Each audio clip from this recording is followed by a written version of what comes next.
I don't know who's getting offended by colonials, but clearly there was at least one human, and so let's change everything. Black Lives Matter's national organization at risk of going bankrupt after its finances plunged millions into the red last year.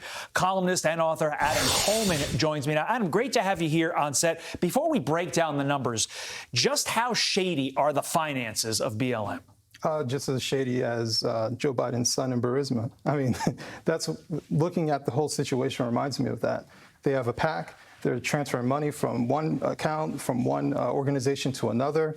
Basically, it looks like they're funneling money to either their family members to possibly get it themselves, but the entire situation looks incredibly shady. And you have broken down the numbers to the penny. We're going to do a little bit more broad strokes here, but let's take a look. Total revenue, basically $8.5 million. Total expenses, $17 million. That is not good when you do the math, and let's do that math, and you can see the total deficit that they're running is about $8.5 million. And on top of that, they had investment losses of about $10 million as well. So how did it get this bad if for years, Adam, they've been on the receiving end of all this white guilt money, all of this corporate money, and in the year after George Floyd, they received $90 million. How did it get this bad in the red? Just like any other organization where it gets this bad, they never had a plan. I think truly Black Lives Matter had no concept of having this much influx of money coming into them. If you look at their previous tax year before 2020, they had $0. So they went from 0 to 90 million. And for most people, if you win the lottery, a lot of people don't know how to handle that.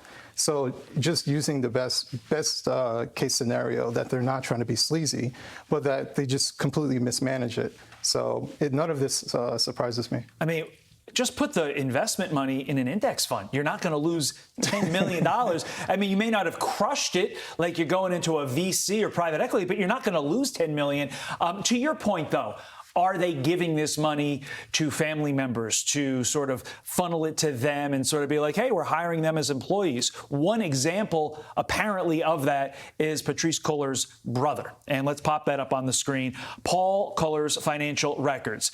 $1.6 million given to his security company, and then he received a yearly salary of $126,000 as head of security. Maybe it's me, but Adam, that seems like a lot of security to me. Yes, that's a lot of security. I mean, she always says that she's under a lot of danger. And, you know, I guess security to her is extremely valuable to pay this much money.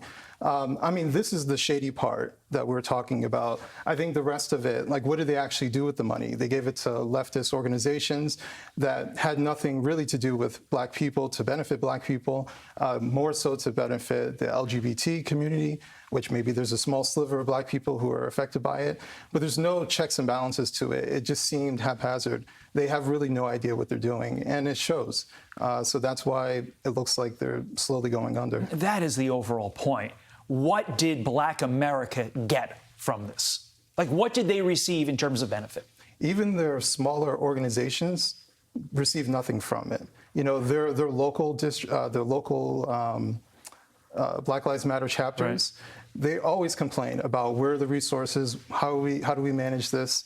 And basically, no one benefited from it except for the people at the very top. For me, the most telling thing was when Breonna Taylor's family came out and said, we've gotten absolutely nothing. And that was a case that BLM used to fundraise, and those individuals got nothing. Adam, this is a really fascinating insight into the grift that is known as BLM. Looks like it could be coming to an end. We appreciate your time and insight. I'm Steve Doocy. I'm Brian Kilmeade. And I'm Ainsley Earhart. And click here to subscribe to the Fox News YouTube page to catch our hottest interviews and most compelling analysis.